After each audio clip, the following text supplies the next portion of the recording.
90 विधानसभा सीटों वाले जम्मू कश्मीर प्रदेश में चुनाव प्रचार शुरू हो चुका है। 18 सितंबर को पहले चरण का मतदान होना है, जिसके नतीजे 8 अक्टूबर को आएंगे। लेकिन यक्ष प्रश्न ये बना हुआ है कि आखिर 8 अक्टूबर के बाद मुख्यमंत्री की गद्दी पर कौन बैठेगा, क्योंकि इस बार किसी भी राजनीतिक दल ने अपना मुख्यमंत्री का चेहरा घोषित नहीं किया है। आज हम इसी विषय पर बात करेंगे। नमस्कार, मैं doctor Vikram Dev the fourth one India में आपका स्वागत करता हूं। सबसे पहले बात करते हैं देश के सबसे बड़े राजनीतिक दल भारतीय जनता पार्टी की। भारतीय जनता पार्टी के पास मौजूदा सांसद और केंद्रीय राज्य मंत्री डॉक्टर जितेंद्र सिंह, पूर्व उप मुख्यमंत्री डॉक्टर निर्मल सिंह और कविंद्र गुप्ता, जम्मू कश्मीर भाजपा के प्रदेश अध्यक्ष रविंद्र रैना समेत कई पुराने चेहरे हैं। लेकिन इसके बावजूद पार्टी ने किसी भी चेहरे पर विश्वास न दिखाकर प्रधानमंत्री नरेंद्र मोदी और अपनी सरकार द्वारा करवाए गए कामों को लेकर जनता के बीच जाना ठीक समझा है। ये अविश्वास इस कदर है कि पार्टी के कई होर्डिंग्स में प्रदेश के नेताओं के चेहरे तक नहीं हैं। इसके अलावा टिकट वितरण से पैदा हुए असंतोष के चलते भी पार्टी किसी एक चेहरे को सामने लाकर रिस्क नहीं लेना चाहती। हालांकि अधिकतर मौकों पर मुख्यमंत्री के चेहरे की घोषणा के बिना चुनाव लड़ना भाजपा की नीति रही है। ऐसे में भारतीय जनता पार्टी जम्मू कश्मीर में भी मुख्यमंत्री के चेहरे के बिना ही चुनाव मैदान में उतरी है। अब बात करते हैं कांग्रेस की। कांग्रेस पार्टी जम्मू कश्मीर में 37 सीटों पर चुनाव लड़ रही है, जबकि बहुमत का आंकड़ा 46 है। यानी कांग्रेस पार्टी बहुमत के आंकड़े से कुल 9 कम सीटों पर चुनाव लड़ रही है। अब मान लीजिए कि अगर कांग्रेस 37 में से 37 सीटें भी जीत लेती है, जो कि व्यवहारिक तौर पर तो संभव है नहीं, तब भी वो बहुमत से दूर रहेगी। इसके साथ साथ कांग्रेस पार्टी ने जम्मू कश्मीर में इन विधानसभा चुनावों के लिए डॉक्टर फारूक अब्दुल्ला की नेशनल कॉन्फ्रेंस के साथ गठबंधन किया है, जो खुद 56 सीटों के साथ मैदान में है। ऐसे में चुनाव जीतने की स्थिति में भी गठबंधन में दूसरे स्थान पर रहने के कारण कांग्रेस पार्टी केवल उप मुख्यमंत्री पद की मांग कर सकती है। वैसे भी इस बार के विधानसभा चुनाव में कांग्रेस के पास गुलाम नबी आज़ाद जैसा बड़ा चेहरा ना होने के कारण राहुल गांधी के अतिरिक्त कोई विकल्प नहीं है। अब बात नेशनल कॉन्फ्रेंस की करें तो वो कांग्रेस के साथ गठबंधन में कुल 51 सीटों पर चुनाव लड़ रही है। इसके अलावा 5 ऐसी सीटें हैं जिन पर कोई सहमति ना बनने के कारण नेशनल कॉन्फ्रेंस और कांग्रेस आमने सामने होंगी।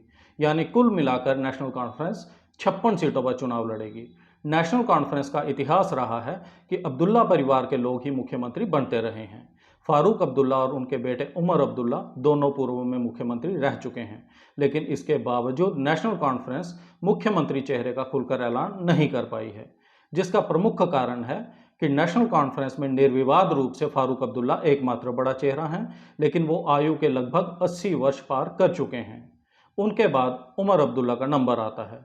लेकिन 2024 लोकसभा चुनाव में जेल में बंद इंजीनियर रशीद के हाथों मिली हार से उमर अब्दुल्ला की साख को बड़ा धक्का लगा है और खुद उमर अब्दुल्ला भी इन विधानसभा चुनाव में अपनी जीत को लेकर आश्वस्त नजर नहीं आते, क्योंकि एक जनसभा में वो अपनी टोपी उतारकर लोगों से अपनी इज्जत की गुहार लगाते नजर आए। इसके अलावा गांदरबल में अपने विरुद्ध निर्दलीय उम्मीदवार सज्जन बरकती के उतरने के बाद जिस तरह से उन्होंने बड़गाम से भी नामांकन दाखिल किया, वो उनकी हताशा को दिखाने के लिए काफी है। किन लोगों के साथ वो कल हुकूमत बनाने के लिए तैयार नहीं है।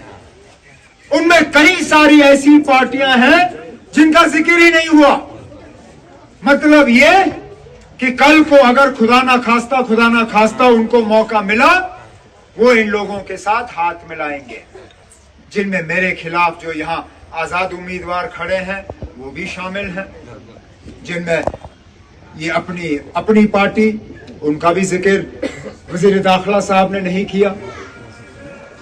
अपने पीपल्स कॉन्फ्रेंस, उस पे भी वजीर दाखिला साहब खामोश। यहां तक कि जो मैं शायद सोच रहा था कि कम से कम और कोई नहीं तो इंजीनियर रशीद साहब की पार्टी का भी जिक्र वजीर दाखिला साहब करेंगे, उस पार्टी पे भी वजीर दाखिला साहब खामोश रहे। मतलब ये कि कल को अगर बीजेपी चाहे तो उनके साथ भी हाथ मिला के जो है हुकूमत बनाएंगे। अब बात करते हैं पीपल्स डेमोक्रेटिक पार्टी यानी पीडीपी की। पीडीपी अपने संस्थापक मुफ्ती मोहम्मद सैयद के बिना पहला विधानसभा चुनाव लड़ रही है।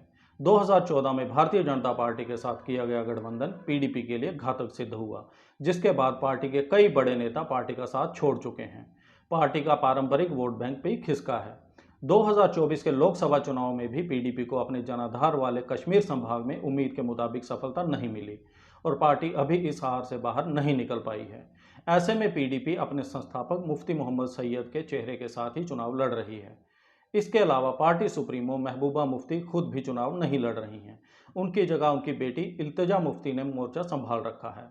इल्तिजा सार्वजनिक रूप से ये कह चुकी हैं कि वो ना तो मुख्यमंत्री बनने के लिए चुनाव लड़ रही हैं और ना ही उन्हें मुख्यमंत्री बनना है।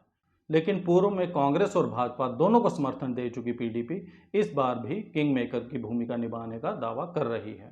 खैर, किंग मेकर बनने की दौड़ में पीडीपी अकेली नहीं है।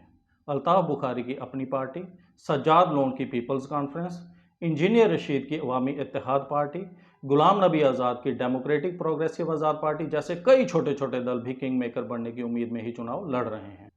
कुल मिलाकर मुख्यमंत्री के चेहरे का ऐलान नहीं करने के पीछे सबसे बड़ा कारण यही है कि पार्टियां जनादेश को लेकर आश्वस्त नहीं हैं और ऐसा लग रहा है कि जो पार्टी सरकार बनाना चाहेगी उसे किसी अन्य दल का सहयोग लेना पड़ेगा। इसलिए सभी राजनीतिक दल पहले किसी तरह से ज़्यादा सीटें जीतकर सरकार बनाने की स्थिति में आना चाहते हैं ताकि बाद में जोड़ तोड़ करके सरकार बना सकें। अभी के लिए इतना ही। आपसे अनुरोध है कि इस चैनल को लाइक करें, शेयर करें और सब्सक्राइब अवश्य करें। धन्यवाद।